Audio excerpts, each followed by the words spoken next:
ಇಂತಹ ಶಿಸ್ತಿನ ಪಕ್ಷದಲ್ಲಿ ಈ ಬಂಡಾಯ ಶುರು ಆಗಲಿಕ್ಕೆ ಕಾರಣ ಏನು? ಬಕೆಟ್ ಹಿಡಿಯೋರಿಗೆ ಅವಕಾಶಗಳು ಸಿಕ್ಕುವಂಥದ್ದು, ಗಾಡ್ ಫಾದರ್ ಸಂಸ್ಕೃತಿ, ಈ ರೀತಿಯದ್ದು ಹಿಂದೆ ಎಲ್ಲ ಕಾಂಗ್ರೆಸ್ಸಲ್ಲಿ ಇರ್ತಿದ್ದು, ಬಿ ಜೆ ಪಿಯಲ್ಲಿ ಇರಲಿಲ್ಲ. ಈಗ ಬಿ ಜೆ ಪಿಗೂ ಅದು ಬಂದಿದೆ. ಧನಂಜಯ ಅವರಿಗೆ ಟಿಕೆಟ್ ಸಿಗ್ಲಿಕ್ಕೆ ಕಾರಣ ಏನು? ಇದರಿಂದ ಪ್ರಭಾವಿಗಳ ಕೈವಾಡ ಇದೆ ಹೇಗೆ? ನಾನು ಯಾರು ನನಗೆ ಸೀಟ್ ತಪ್ಪಿಸಿದ್ದು ಅಂತ ಹೇಳುವಂಥದ್ದು ವಿಮರ್ಶೆ ಮಾಡಲ್ಲ, ಮತ್ತು ಅವ್ರಿಗೆ ಯಾರು ಟಿಕೆಟ್ ಕೊಡಿಸಿದ್ರು ಅಂತ ಹೇಳುವಂಥದ್ದು ನಾನು ವಿಮರ್ಶೆ ಮಾಡಲ್ಲ. ರಘುಪತಿ ಭಟ್ ಅವರು ಎಲ್ಲಾದರೂ ಮಾತನಾಡಿದರೆ ಒಂದಷ್ಟು ವಿವಾದ ಕ್ರಿಯೇಟ್ ಆಗ್ತಿತ್ತು. ಈ ವಿವಾದ ತಮಗೆ ಮುಳುವಾಯ್ತಾ ಅಂತ?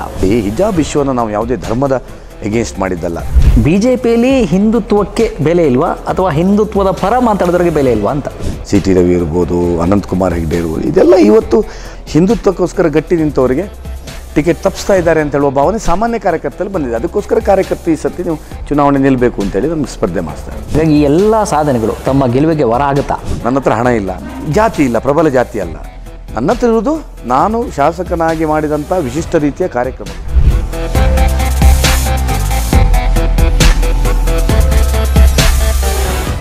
ನಮಸ್ಕಾರ, ವಿಶೇಷ ಸಂದರ್ಶನ ಕಾರ್ಯಕ್ರಮಕ್ಕೆ ಸ್ವಾಗತ. ಇಂದಿನ ಅತಿಥಿ ನೈಋತ್ಯ ಪದವೀಧರ ಕ್ಷೇತ್ರದ ಬಿಜೆಪಿಯ ಬಂಡಾಯ ಅಭ್ಯರ್ಥಿ ರಘುಪತಿ ಭಟ್ ಅವರು. ಸರ್ ನಮಸ್ಕಾರ, ಕಾರ್ಯಕ್ರಮಕ್ಕೆ ಸ್ವಾಗತ. Thank you.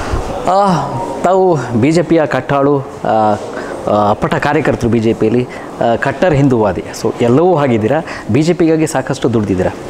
ತಾವೇ ಹೇಳ್ತಿದ್ದೀರಿ ಬಿ ಜೆ ಪಿ ಒಂದು ಶಿಸ್ತಿನ ಪಕ್ಷ ಅಂಥೇಳಿ. ಆದರೆ ಇತ್ತೀಚೆಗೆ ಬಂಡಾಯ ಹೆಚ್ಚಾಗ್ತಾ ಇದೆ. ಇಂತಹ ಶಿಸ್ತಿನ ಪಕ್ಷದಲ್ಲಿ ಈ ಬಂಡಾಯ ಶುರು ಆಗಲಿಕ್ಕೆ ಕಾರಣ ಏನು? ಎಸ್ಪೆಷಲಿ ತಾವು ಕೂಡ ಬಂಡಾಯ ಅಭ್ಯರ್ಥಿ ಆಗಿರೋದ್ರಿಂದ ಈ ವಿಚಾರ ತಮಗೆ ಗೊತ್ತಿರುತ್ತೆ ಅಂತ ಹೇಳಿ. ನೋಡಿ, ಇತ್ತೀಚಿನ ದಿನಗಳಲ್ಲಿ ಪಕ್ಷದ ತಪ್ಪು ನಿರ್ಧಾರಗಳಿಂದ ಮತ್ತು ಪಕ್ಷ ಹಿಂದೆ ಯಾವ ರೀತಿಯ ನಡ್ಕೊಳ್ತಾ ಇತ್ತು ಅದಕ್ಕೆ ಪ್ರತಿವಿರುದ್ಧವಾಗಿ ಈಗ ನಡ್ಕೊಳ್ತಾ ಇರೋದ್ರಿಂದ ಈ ರೀತಿ ಆಗ್ತಾಯಿದೆ. ಪಕ್ಷದಲ್ಲೊಂದು ಆಂತರಿಕವಾದಂಥ ಒಂದು ಪ್ರಜಾಪ್ರಭುತ್ವ ವ್ಯವಸ್ಥೆಗಳು, ಕೆಳಮಟ್ಟದ ಕಾರ್ಯಕರ್ತರನ್ನು ಕೇಳ್ಕೊಂಡು ನಿರ್ಣಯ ಮಾಡುವಂಥದ್ದು, ಒಂದು ಸಾಮಾಜಿಕ ನ್ಯಾಯ, ಇದೆಲ್ಲ ಹಿಂದಿನಿಂದ ಇದ್ದದ್ದು. ಈಗ ಎಲ್ಲ ಏನಾಗಿದೆ ಅಂತ ಹೇಳಿದರೆ, ಕೆಲವು ಬಕೆಟ್ ರಾಜಕೀಯ, ಬಕೆಟ್ ಹಿಡಿಯೋರಿಗೆ ಅವಕಾಶಗಳು ಸಿಕ್ಕುವಂಥದ್ದು, ಗಾಡ್ ಫಾದರ್ ಸಂಸ್ಕೃತಿ, ಅಂದರೆ ಯಾರಾದರೂ ಏನಾದರೂ ಆಗಬೇಕಾದ್ರೆ ಗಾಡ್ ಫಾದರ್ ಬೇಕು, ಈ ರೀತಿಯದ್ದು ಹಿಂದೆ ಎಲ್ಲ ಕಾಂಗ್ರೆಸ್ಸಲ್ಲಿ ಇರ್ತಿದ್ದು, ಬಿ ಜೆ ಪಿಯಲ್ಲಿ ಇರಲಿಲ್ಲ. ಈಗ ಬಿ ಜೆ ಪಿಗೂ ಅದು ಬಂದಿದೆ. ಹಾಗಾಗಿ ಇವತ್ತು ಇಂಥ ತಪ್ಪು ನಿರ್ಧಾರಗಳಾಗ್ತಾಯಿದೆ. ಹಾಗಾಗಿ ಕಾರ್ಯಕರ್ತರು ಇವತ್ತು ಬಹಳ ಬೇಜಾರಲ್ಲಿ ಇದ್ದಾರೆ. ಗಾಡ್ ಫಾದರ್ ಸಂಸ್ಕೃತಿ ಬಿ ಜೆ ಪಿಯಲ್ಲಿ ಇದೆ. ಸೊ ಹಾಗಾಗಿ ತಾವು ಹಿಂದೆ ಬಿ ಜೆ ಪಿಯಿಂದ ಎಮ್ ಎಲ್ ಎ ಆಗಿದ್ರಿ, ಸಾಕಷ್ಟು ಅಭಿವೃದ್ಧಿ ಕಾರ್ಯಗಳನ್ನ ಮಾಡಿದ್ರಿ, ಗುರುತಿಸ್ಕೊಂಡ್ರಿ ಕೂಡ ಬಿ ಜೆ ಪಿಯಲ್ಲಿ. ಹಾಗಾದರೆ ರಘುಪತಿ ಭಟ್ ಅವರು ಬಿ ಜೆ ಪಿಯಲ್ಲಿ ಎಮ್ ಎಲ್ ಎ ಸೀಟ್ ಪಡೀಲಿಕ್ಕೆ ಗಾಡ್ ಫಾದರ್ ಇದ್ರ? ಹಾಗೆ ಇರಲಿಲ್ಲ ಅಂತ ಹೇಳಿದೆ. ಹಾಗೆ ಇರಲಿಲ್ಲ. ನಾನಾಗುವಾಗ 2004ನೇ ಇಸ್ವಿ ನನಗೆ ಸಂಘದ ಹಿರಿಯರು, ಬಿ ಜೆ ಪಿ ಹಿರಿಯರು, ನೀನು ಟಿಕೆಟ್ ನೀಡಿ ನಾನು ಸ್ಪರ್ಧಿಸ್ತೇವೆ ಅಂತ ಹೇಳೋದು ನಾನೇ ಬೇಡ ಹೇಳಿದ್ದೆ. ಅಂದರೆ ನನ್ನ ಹತ್ರ ಅಷ್ಟು ತಯಾರಿದೆಯಾ ಇಲ್ವೋ, ನನ್ನ ಹತ್ರ ಸಾಧ್ಯ ಇದೆಯಾ ಅಂತ ಹೇಳುವಂಥದ್ದು ಗೊತ್ತಿಲ್ಲ. ನಾನು 34-35 ವರ್ಷ ಆಗ ನನಗೆ. ನಾನು ಕೆಲಸ ಮಾಡಿದೆ ಹೇಳುವ ಕಾರಣಕ್ಕೋಸ್ಕರ ಹೇಳಿದರು. ಆಗ ಯಾರೋ ನಾನು ಯಾರಿಗಾದ್ರೂ ಸೀಟ್ ಕೇಳ್ಕೊಂಡದ್ದಲ್ಲ, ನನ್ನ ಕೆಲಸವನ್ನು ನೋಡಿ ಆಗ ಗುರುತಿಸಿ ನೀವು ನಿಲ್ಲಿ ಅಂತ ಹೇಳಿದಂಥ. ಆಗ ಯಾವುದೇ ಗಾಡ್ ಫಾದರ್ನ ಅವಶ್ಯಕತೆಗಳಿರಲಿಲ್ಲ. ಆಗ ಕಾರ್ಯಕರ್ತರನ್ನು ಗುರುತಿಸಿ ಕೊಡುವಂಥ ವ್ಯವಸ್ಥೆಗಳಿತ್ತು. ಈ ಚುನಾವಣೆಯಲ್ಲಿಯೂ, ಪರಿಷತ್ ಚುನಾವಣೆಯಲ್ಲಿಯೂ ಯಾರಾದರೂ ಒಬ್ಬ ಕಾರ್ಯಕರ್ತನನ್ನು ಗುರುತಿಸಿ ಕೊಡ್ತಿದ್ರೆ, ಯಾರೋ ಒಬ್ಬ ಹಿರಿಯ ಕಾರ್ಯಕರ್ತ ತುಂಬ ಕೆಲಸ ಮಾಡಿದ್ರು, ಅಥವಾ ಯುವ ಕಾರ್ಯಕರ್ತನಲ್ಲಿಯೂ ತುಂಬ ನಮ್ಮ ವೈಚಾರಿಕವಾಗಿ ನಮ್ಮೊಟ್ಟಿಗೆ ಗಟ್ಟಿ ಇದ್ದವನು, ಅದು ಹಿಂದುತ್ವ ಕೆಲಸ ಮಾಡಿದವನು, ಯಂಗ್, ಇಂಥವನಿಗೆ ಕೊಡ್ತಿದ್ರೆ ನಾನು ಸ್ಪರ್ಧೆ ಮಾಡುವಂಥ ಪರಿಸ್ಥಿತಿ ಇರಲಿಲ್ಲ. ಇವತ್ತು ಕೊಟ್ಟಂಥ ಅಭ್ಯರ್ಥಿಯು ನಮ್ಮ ವೈಚಾರಿಕವಾಗಿ ಇದ್ದವರಲ್ಲ. ಅವ್ರು ಹೇಳ್ಕೊಳ್ತಾರೆ ನಾನು RSS, ITC, OTC ಮುಖ್ಯ ಶಿಕ್ಷಕ ಅಂತ. ಆದರೆ ಇತ್ತೀಚೆಗೆ ಹರ್ಷ ಕೊಲೆ ಆದಂಥ ಸಂದರ್ಭದಲ್ಲಿ ನಮ್ಮ ಪರಿವಾರದ ಎಗೇನ್ಸ್ಟ್, ಆಗ ಇಡೀ ರಾಜ್ಯ ಹಿಂದುತ್ವ ಹರ್ಷನ ಕುಟುಂಬದ ಪರವಾಗಿದ್ದರೆ, ಸರ್ಜಿ ಫೌಂಡೇಶನ್ನಿಂದ ಶಾಂತಿಗಾಗಿ ನಡೆ ಅಂತ ಕಾರ್ಯಕ್ರಮ ಅವ್ರ ನೇತೃತ್ವದಲ್ಲೇ ಆದದ್ದು. ಪ್ರಗತಿಪರರು, ನಕ್ಸಲ್ವಾದಿಗಳು, ಕಮ್ಯುನಿಸ್ಟುಗಳು, ಇನ್ನಿತರ ಮೂಲಭೂತ ವಾದಿ ಮುಸ್ಲಿಂ ಕ್ರಿಶ್ಚಿಯನ್ರುಗಳು, ಅವರನ್ನೆಲ್ಲ ಒಟ್ಟು ಸೇರಿಕೊಂಡು ಶಾಂತಿಗಾಗಿ ನಡೆ ಅಂತ ಪರಿವಾರದ ಎಗೇನ್ಸ್ಟ್, ಆಗದ ನಮ್ಮ ಗೃಹ ಸಚಿವರ ಎಗೇನ್ಸ್ಟ್ ಮಾಡಿದ್ದೆ ಇದೇ ಸರ್ಜಿಯವರು. 2 ವರ್ಷದ ಹಿಂದೆ. ಬಿ ಜೆ ಪಿ ಬಂದು 1.5 ವರ್ಷ ಆಯಿತು. 1.5 ವರ್ಷದಲ್ಲೇ ವಿಧಾನ ಪರಿಷತ್ನಂಥ ಸ್ಥಾನ ಕೊಟ್ಟಾಗ ನಮ್ಮಂಥವ್ರಿಗೆಲ್ಲ ಬೇಸರ. ಯಾರಿಗೂ ಅದು ಹೆಂಗೆ, ಈಗ ವಿಕಾಸ್ನಂಥವ್ರು ಇದ್ದಾರೆ, ಇಲ್ಲಿ ಕೊಡಬೇಕಾದ್ರೆ ಹೆಂಗಿದ್ದಾರೆ ಬೆಳೆಯೋರು ಅಂತ ಕೊಟ್ಟರು ಅಂತ ನಾವು ಸಮಾಧಾನ ಮಾಡ್ಕೊಳ್ಬೋದು. ಗಿರೀಶ್ ಪಟೇಲ್ ಅಂತ ಈಗ ಲಿಂಗಾಯತರೇ ಬೇಕು ಇವರಿಗೆ ಅಂತ ಆಗಿದ್ದಾರೆ. ಅದು ಕೆಲವು ಕಾರಣಕ್ಕೋಸ್ಕರ ಕೆಲವು ಲಿಂಗಾಯತ ಬೇಕು ಅಂತ ನಿರ್ಧಾರ ಆಗಿರ್ತದೆ. ಆಗ ಇವರು ಗಿರೀಶ್ ಪಟೇಲ್ರಂಥ ಹಿರಿಯರಿಗೆ ಕೊಡ್ತಿದ್ರೆ, ಆಗ ನಮಗೆ ಸಮಾಧಾನ ಆಗ್ತಿತ್ತು. ಅಂದರೆ ನಮ್ಮ ಬೇಜಾರಾಗ್ತಿತ್ತು, ನಮ್ಮ ಸಿಟ್ಟು ತಪ್ಪಿತ್ತು ಅಂತ. ಆದರೆ ಈ ರೀತಿಯ ಸ್ಪರ್ಧೆ ಮಾಡುವಂಥ ನಿರ್ಧಾರವನ್ನು ನಾವು ಮಾಡ್ತಿರಲಿಲ್ಲ. ಧನಂಜಯ ಅವರಿಗೆ ಟಿಕೆಟ್ ಸಿಗ್ಲಿಕ್ಕೆ ಕಾರಣ ಏನು? ಇದರಿಂದ ಪ್ರಭಾವಿಗಳ ಕೈವಾಡ ಇದೆ ಹೇಗೆ? ನೋಡಿ, ಧನಂಜಯ ಸರ್ಜಿಯವರು ಇದೇ ಗಾಡ್ ಫಾದರ್ ಸಂಸ್ಕೃತಿಯಲ್ಲಿ ಅವರಿಗೆ ಸೀಟಾದದ್ದು. ಇಲ್ಲದಿದ್ದರೆ ಅವರು ಇತ್ತೀಚೆಗೆ 1.5 ವರ್ಷದಿಂದ ಬಂದವರಿಗೆ ಇನ್ನೂ ಒಂದು ಚುನಾವಣೆ ಕೆಲಸ ಮಾಡಿದ್ದವರು, ಲೋಕಸಭೆ ಚುನಾವಣೆ, ಲಾಸ್ಟ್ ಟೈಮ್ ವಿಧಾನಸಭೆ ಚುನಾವಣೆಯಲ್ಲಿ ಕೆಲಸ ಮಾಡಿರ್ಬೋದು. ಇನ್ನು ಅವಕಾಶ ಇತ್ತು ಅವರಿಗೆ ಬೇರೆ ಏನಾದರೂ ವಿಧಾನಸಭೆ. ಈಗ ಅವ್ರ ಪಕ್ಷಕ್ಕೆ ಬಂದದ್ದು ತಪ್ಪು ಹೇಳೋದಿಲ್ಲ. ಮತ್ತು ಬಂದು ಇಷ್ಟು ಪಕ್ಷ ವಿಧಾನ ಪರಿಷತ್ ಅಂತ ಸ್ಥಾನ ಕೊಡುವಂಥದ್ದು ಕಾರ್ಯಕರ್ತರಿಗೆ ನೋವಾಗಿದೆ. ಧನಂಜಯ ಸರ್ಜಿ ಅವರ ಗಾಡ್ ಫಾದರ್ ಯಾರು ಇರಬಹುದು? ನನಗೆ ಗೊತ್ತಿಲ್ಲ ಸರ್. ಅಲ್ಲ, ತಮಗೆ ಗೊತ್ತಿದೆ, ಯಾಕಂದರೆ ಸಾಕಷ್ಟು ಹಿರಿಯ ಮುಖಂಡರು BJPಯಲ್ಲಿ ಇದ್ದಾರೆ, ಮಂಗಳೂರಿನಲ್ಲೂ ಕೂಡ ಇದ್ದಾರೆ. ನಾನು ಈಗ ಚುನಾವಣೆಯಲ್ಲಿ ಅಭ್ಯರ್ಥಿಯಾಗಿ ಸ್ಪರ್ಧಿಸ್ತಾ ಇದ್ದೇನೆ. ನಾನು ಯಾರು ನನಗೆ ಸೀಟ್ ತಪ್ಪಿಸಿದ್ದು ಅಂತ ಹೇಳುವಂಥದ್ದು ವಿಮರ್ಶೆ ಮಾಡಲ್ಲ, ಮತ್ತು ಅವ್ರಿಗೆ ಯಾರು ಟಿಕೆಟ್ ಕೊಡಿಸಿದ್ರು ಅಂತ ಹೇಳುವಂಥದ್ದು ನಾನು ವಿಮರ್ಶೆ ಮಾಡಲ್ಲ. ನಾನು ನಿರ್ಣಯ ತಪ್ಪಾಗಿದೆ, ಅದು ಯಾರು ಮಾಡಿದ್ದಾರೆ ಅಂತ ವಿಮರ್ಶಕರು ವಿಮರ್ಶೆ ಮಾಡಿಕೊಳ್ಳಿ, ಜನ ವಿಮರ್ಶೆ ಮಾಡಲಿ, ಮತದಾರರು ವಿಮರ್ಶೆ ಮಾಡಲಿ. ನಾನು ಸ್ಪರ್ಧೆ ಮಾಡಿದ್ದೇನೆ. ಈಗ ಸ್ಪರ್ಧೆ ಮಾಡಿದ್ದು ಯಾರನ್ನೋ ಸೋಲಿಸ್ಲಿಕ್ಕೆ, ಯಾರನ್ನೋ ಗೆಲ್ಲಿಸ್ಲಿಕ್ಕಲ್ಲ. ನಾನು ಸ್ಪರ್ಧೆ ಮಾಡ್ತಾ ಇರುವಂಥದ್ದು ವಿಧಾನ ಪರಿಷತ್ ಸದಸ್ಯನಾಗಿ ನಾನು ಈ ಬಾರಿ ಕೆಲಸ ಮಾಡಬೇಕು ಅಂತ ಹೇಳುವ ಕಾರಣಕ್ಕೋಸ್ಕರ ಮಾಡಿದ್ದು. ರಘುಪತಿ ಭಟ್ ಅವರು ಎಲ್ಲಾದರೂ ಮಾತನಾಡಿದರೆ ಒಂದಷ್ಟು ವಿವಾದ ಕ್ರಿಯೇಟ್ ಆಗ್ತಿತ್ತು, ಅದು BJP ಪರವಾಗಿರ್ತಿತ್ತು. ಸಾಕಷ್ಟು ವಿವಾದದಲ್ಲಿ ಸಿಲ್ಕೊಂಡಿದ್ರೆ ದನಿಯತ್ತಿದ್ದಾರೆ ಕೂಡ. ಈ ವಿವಾದ ತಮಗೆ ಮುಳುವಾಯ್ತಾ ಅಂತ? ಯಾವುದು ವಿವಾದಗಳು ನಾನು ಯಾವುದು ಮಾಡಿ, ನಮ್ಮ BJPಯ ಯಾವುದು ನಿಲುವುಗಳಿದೆ, ತತ್ವ ಸಿದ್ಧಾಂತಗಳು, ಅದರ ಪರವಾಗಿಯೇ ಮಾತಾಡಿದ್ಬಿಟ್ಟು BJPಯ ತತ್ವ ಸಿದ್ಧಾಂತದ ವಿರುದ್ಧ ನಾನು ಎಲ್ಲಿಯೂ ಮಾತಾಡಲಿಲ್ಲ ಇಷ್ಟರವರೆಗೂ. ಇವತ್ತು ಹಿಜಾಬ್ ಇಶ್ಯೂ ಅಷ್ಟು ದೊಡ್ಡ ಇಶ್ಯೂ ರಾಜ್ಯದಲ್ಲಿ ಆಗಿ ಇವತ್ತು ದೇಶದಲ್ಲಿ ನಮಗೆ ಹೈಕೋರ್ಟಲ್ಲಿ ನಾವು ಅದಕ್ಕೆ ಯಶಸ್ಸನ್ನು ಕಂಡು ಇವತ್ತು ಸುಪ್ರೀಂ ಕೋರ್ಟಲ್ಲಿ ಅದು ಪೆಂಡಿಂಗ್ ಇರಬೇಕಾದ್ರೆ ಅದು ನಮ್ಮ BJPಯ ಒಂದು ಏನು ಯೋಚನೆ ಇದೆ ಅದರ ಪ್ರಕಾರವೇ ನಾನು ಮಾತಾಡಿದಂಥದ್ದು. ಈ ಹಿಜಾಬ್ ವಿಚಾರ ತೆಗೆದಾಗ ಕೆಲವರು ಮೌನವಾಗಿದ್ದರು. ಅಂತಹ ಎಲ್ಲ BJP ಮುಖಂಡರು ಕೂಡ ದನಿ ಎತ್ತಲಿಲ್ಲ ಅದ್ರ ವಿರುದ್ಧ. ಕೆಲವರು ಮೌನವಾಗಿದ್ದರು. ಈ ಮೌನವಾಗಿದ್ದು ಯಾರಿದ್ರು, ಅವರಿಂದ ತಮಗೆ ಟಿಕೆಟ್ ತಪ್ತಾ ಅಂತ? BJP ಆದಾಗ ಯಾರು ಮೌನ ಇರಲಿಲ್ಲ, ಯಾರು ಇರಲಿಲ್ಲ. ಹಿಜಾಬ್ ಇಶ್ಯೂ ಆದಾಗ ನೋಡಿ, ಹಿಜಾಬ್ ಇಶ್ಯೂವನ್ನು ನಾವು ಯಾವುದೇ ಧರ್ಮದ ಎಗೇನ್ಸ್ಟ್ ಮಾಡಿದ್ದಲ್ಲ. ನಾವು ಹಿಜಾಬ್ ಇಶ್ಯೂ ಅಲ್ಲಿ ಭಾಳ ನೀವು ಇಡೀ ಆಗದ ಸ್ಟೇಟ್ಮೆಂಟ್ಸ್, ನನ್ನ ಎಲ್ಲ ಇದನ್ನು ನೀವು ನೋಡಿದರೆ ನಾನು ಹೇಳಿದಂಥದ್ದು ಯೂನಿಫಾರ್ಮ್ ಕಾಲೇಜ್ನ ಕ್ಲಾಸ್ ರೂಮ್ನ ಒಳಗೆ ಸಮಾನತೆ ಬೇಕು. ಮತ್ತು ನೀವು ಕಾಲೇಜ್ನ ವರಾಂಡದಲ್ಲಿ ಕಾಲೇಜ್ನ ಇದರಲ್ಲಿ ಕಂಪೌಂಡ್ ಒಳಗೆ ಹಾಕೋದಕ್ಕೇನು ಸಮಸ್ಯೆ ಇಲ್ಲ. ಖಾಲಿ ಕ್ಲಾಸ್ ರೂಮಲ್ಲಿ ಸಮಾನತೆಯಲ್ಲಿ ಕೂತು, ಅದು ಹಿಂದೆ ಇದ್ದಂಥ ಯೂನಿಫಾರ್ಮ್ ಪಾಲಿಸಿ ನಮ್ಮ ಆ ಕಾಲೇಜಲ್ಲಿ, ಅದನ್ನು ಜಾರಿಗೆ ತಂದದ್ದು. ಮತ್ತು ಅದನ್ನು ನಾವು ಭಾಳ ಸಮರ್ಥವಾಗಿ ಹೈಕೋರ್ಟಲ್ಲಿಯೂ ಅದನ್ನು ಪ್ರತಿಪಾದಿಸಿದ ಫಲವಾಗಿ ನಮಗೆ ಇವತ್ತು ಜಯವು ಸಿಕ್ಕಿದೆ ಹೈಕೋರ್ಟಲ್ಲಿ. ಹಿಂದೆ MLA ಆಗಿದ್ದರೆ ಹಿಜಾಬ್ ವಿವಾದ ಶುರು ಆಯಿತು. ಸೊ ಈಗ MLA ಇಲ್ಲ, ಬೇರೆಯವರು ಟಿಕೆಟ್ ಕೊಟ್ಟರು, ಅವರಿದ್ದಾರೆ. ಸೊ ಇಲ್ಲಿ MLC ಕೂಡ ಟಿಕೆಟ್ ಸಿಗಲಿಲ್ಲ. ಹೀಗಾದರೆ ಹಿಜಾಬ್ ವಿವಾದ ಅಲ್ಲಿಗೆ ಮುಗಿದ ಅಧ್ಯಾಯ ಅಂತ ಹೇಳಿ ಕೆಲವರು ಹೇಳ್ತಿದ್ದಾರಲ್ಲ? ಹಿಜಾಬ್ ವಿಷಯ ಈಗಾಗಲೇ ಮುಗಿದ ಅಧ್ಯಾಯ. ಆಲ್ರೆಡಿ ಹೈಕೋರ್ಟ್ ಆದೇಶ ಕೊಟ್ಟಿದೆ, ಇದು ಸರಿ ಇದೆ, ಯೂನಿಫಾರ್ಮ್ ಪಾಲಿಸಿಯನ್ನು ಪಾಲಿಸಬೇಕು ಅಂತ ಹೇಳುವಂಥದ್ದು ಹೈಕೋರ್ಟ್ ಕೊಟ್ಟಿದೆ. ಸುಪ್ರೀಂ ಕೋರ್ಟಲ್ಲಿ ಬಾಕಿ ಇದೆ, ಅಲ್ಲಿ ನನ್ನ ವಕೀಲರು ನಾವು ನೇಮಕ ಮಾಡಿದ್ದೇವೆ, ಅಲ್ಲಿ ವಾದವನ್ನು ಮಾಡ್ತೇವೆ, ನಾವು ಮಾಡ್ತೀರಾ. ಸೊ MLA ಟಿಕೆಟ್ ತಪ್ಪಿದಾಗ ತಾವು ಹೇಳಿದ್ರಿ ಜಾತಿ ಪರಿಗಣನೆ ಮಾಡಿ ಟಿಕೆಟ್ ಕೊಡ್ತಾರೆ, ಹಾಗೆ ನನ್ನ ಜಾತಿಯನ್ನು ನೋಡಿ ಟಿಕೆಟ್ ಕೊಟ್ಟಿಲ್ಲ ಅಂಥೇಳಿ. ಅಂದರೆ BJPಯಲ್ಲಿ ತಾವು ಇರುವಾಗಲೇ ಜಾತಿ ರಾಜಕಾರಣ ಇತ್ತು ಅಂತ? ನೋಡಿ, ನನ್ನ MLA ಟಿಕೆಟ್ ತಪ್ಪಿ ಹೋದಾಗ ನನಗೆ ಅದು ಸಾಮಾಜಿಕ ನ್ಯಾಯದಿಂದ ತಪ್ಪಿ ಹೋಯಿತು ಅಂತ ಕನ್ವಿನ್ಸ್ ಆಯಿತು. ಯಾಕಂದರೆ 3 ಜಿಲ್ಲೆಗಳಲ್ಲಿ ಮೀನುಗಾರರು ತುಂಬ ವೋಟರ್ಸ್ ಇದ್ದಾರೆ. ಮೀನುಗಾರರಿಗೆ ಎಲ್ಲಾರು ಒಂದು ಕಡೆ ಸ್ಥಾನ ಮುಂಚೆಯಿಂದ ಕೊಡ್ತಾಯಿದ್ರು. ಮುಂಚೆ ಕಾಪು ವಿಧಾನಸಭಾ ಕ್ಷೇತ್ರದಲ್ಲಿ ಕೊಡ್ತಾಯಿದ್ರು ಲಾಲಾಜಿ ಮೆಂಡನ್ರಿಗೂ. ಈ ಸರ್ತಿ ಅವರು ಏಜ್ ಆಯಿತು, ಬೇರೆ ಆಗಬೇಕು ಅಂತ ಹೇಳಿ ಯಶ್ಪಾಲ್ ಸುವರ್ಣರು ಅಲ್ಲಿ ಟ್ರೈ ಮಾಡ್ತಾಯಿದ್ರು. ನನ್ನ ಕ್ಷೇತ್ರದ ಕಾರ್ಯಕರ್ತ ಕಾಪು ಅಲ್ಲಿ ಟ್ರೈ ಮಾಡ್ತಾಯಿದ್ದ. ಸರ್ವೆ ರಿಪೋರ್ಟಲ್ಲಿ ಯಶ್ಪಾಲ್ ಸುವರ್ಣ ಆದರೆ ಗೆಲ್ಲಲ್ಲ, ಗುರುಮೇ ಸುರೇಶ್ ಶೆಟ್ಟರ್ ಆದರೆ ಮಾತ್ರ ಗೆಲ್ಲೋದು ಅಂತ ಹೇಳುವಂಥದ್ದು ಬಂದ ಮೇಲೆ ಮೀನುಗಾರರಿಗೆ ಎಲ್ಲಿಯಾದರೂ ಸಾಮಾಜಿಕ ನ್ಯಾಯ ದೃಷ್ಟಿಯಿಂದ ಕೊಡಲೇಬೇಕಲ್ಲ. ಇಲ್ಲಿ ಏನಿತ್ತು, ನಾನು ಪಕ್ಷವನ್ನು ಭಾಳ ಪ್ರಬಲವಾಗಿ ಕಟ್ಟಿದ್ದೆ. ನಮ್ಮ ಎದುರಾಳಿಯಾದಂಥ ಪ್ರಮೋದ್ ಮಧ್ವರಾಜನ್ನು ಪಾರ್ಟಿಗೆ ತೆಗೆದುಕೊಂಡು ಬಂದಿತ್ತು. ಸೊ ಕಾಂಗ್ರೆಸ್ ಖಾಲಿಯಾಗಿತ್ತು, ಯಾರು ನಿಂತರೂ ಗೆಲ್ತಾರೆ ಅಂತ ಹೇಳುವಂಥ ವಾತಾವರಣ ಆಯಿತು. ಅದೇ ನನಗೆ ಮುಳುವಾಯಿತು.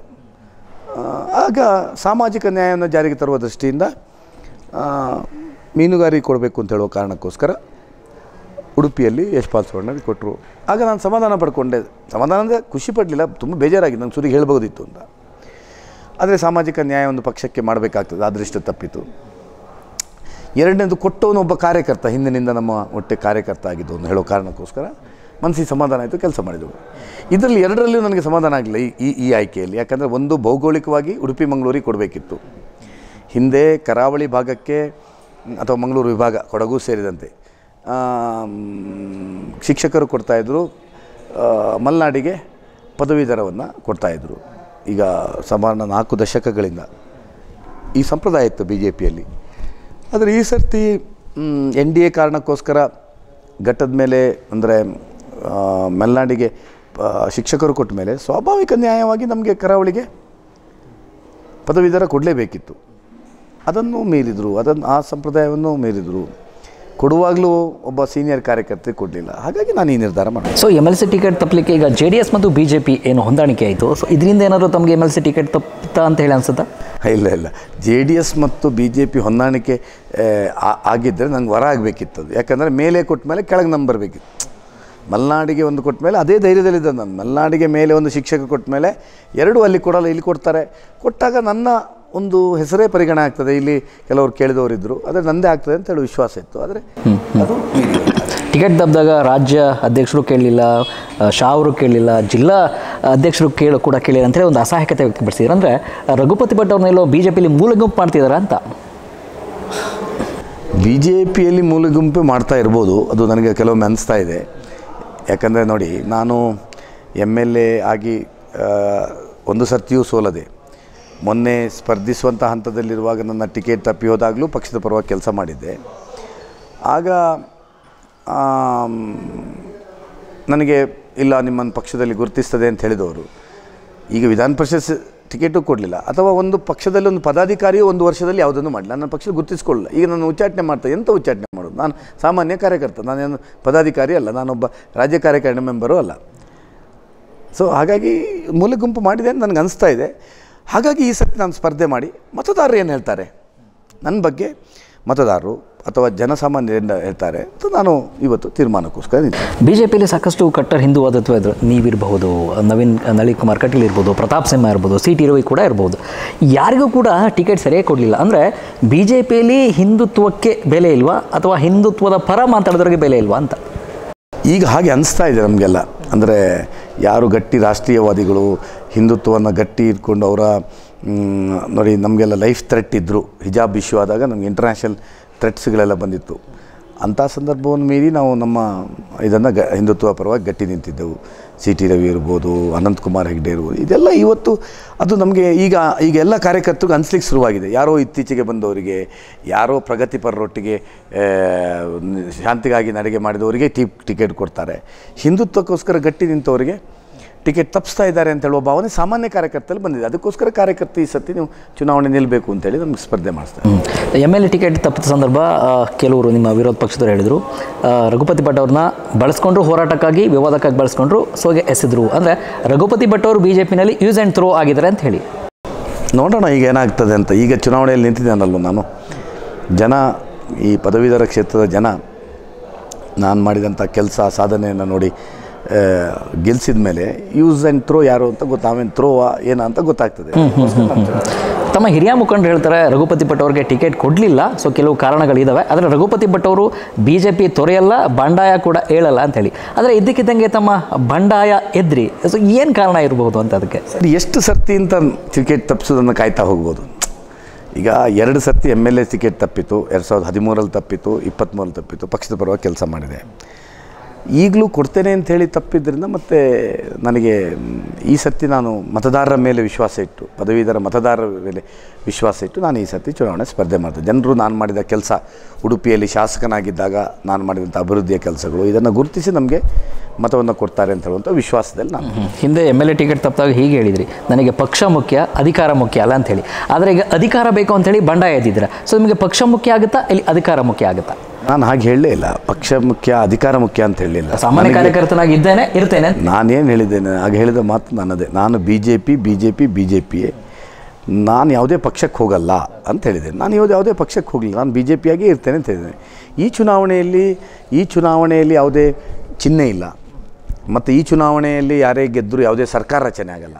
ಹಾಗಾಗಿ ನಾನು ಕನ್ವಿನ್ಸ್ ಆಯ್ತಿದ್ದು, ನಾನು ಪಕ್ಷಕ್ಕೇನು ಇದರಿಂದ ತೊಂದರೆ ಆಗೋದಿಲ್ಲ ಹೇಳೋ ಕಾರಣಕ್ಕೋಸ್ಕರ ನಾನು ಇವತ್ತು ಸ್ಪರ್ಧೆ ಮಾಡ್ತಾಯಿದ್ದೆ. ನಾನು ಈಗಾಗಲೇ ಸ್ಪಷ್ಟೀಕರಣ ಮಾಡಿದೆ, ನಾನು ಗೆದ್ದ ಮೇಲೆ BJPಗೆ ಹೋಗುವಂಥದ್ದು. ಯಾರು ಕರೆದಿದ್ದು, ನಾನು BJPಯ ವಿಧಾನ ಪರಿಷತ್ ಸದಸ್ಯನಾಗೇ ಇರ್ತೇನೆ ಅಂತ ಹೇಳ್ತಾ ಇದ್ದೇ ಇರ್ತೀರಾ.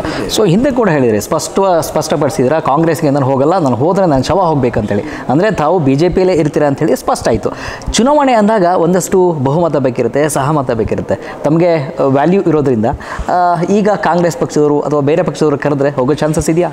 ಇಲ್ಲ, ನಾನು ಸ್ಪಷ್ಟ ಹೇಳಿದೆ, ನಾನು ಬಿ ಜೆ ಪಿಯೇ, ನಾನು ಕಾಂಗ್ರೆಸ್ ಯಾವ ಪಕ್ಷಕ್ಕೂ ಹೋಗಲ್ಲ, ನಾನು ಬಿ ಜೆ ಪಿಯಾಗೇ ಇರ್ತೇನೆ. ಈ ಚುನಾವಣೆಯಲ್ಲಿ ನನಗೆ ಬಿ ಜೆ ಪಿ ಟಿಕೆಟ್ ಕೊಡದೇ ಇದ್ದದ್ರಿಂದ ಸ್ವತಂತ್ರವಾಗಿ ಸ್ಪರ್ಧಿಸ್ತಾ ಇದ್ದೇನೆ. ಯಾವ ಕಾರಣಕ್ಕೆ ಅಂದರೆ ಇದರಲ್ಲಿ ಚಿಹ್ನೆ ಇಲ್ಲ, ನಾನು ಕಮಲದ ಎದುರು ನಿಲ್ಲೋದಲ್ಲ.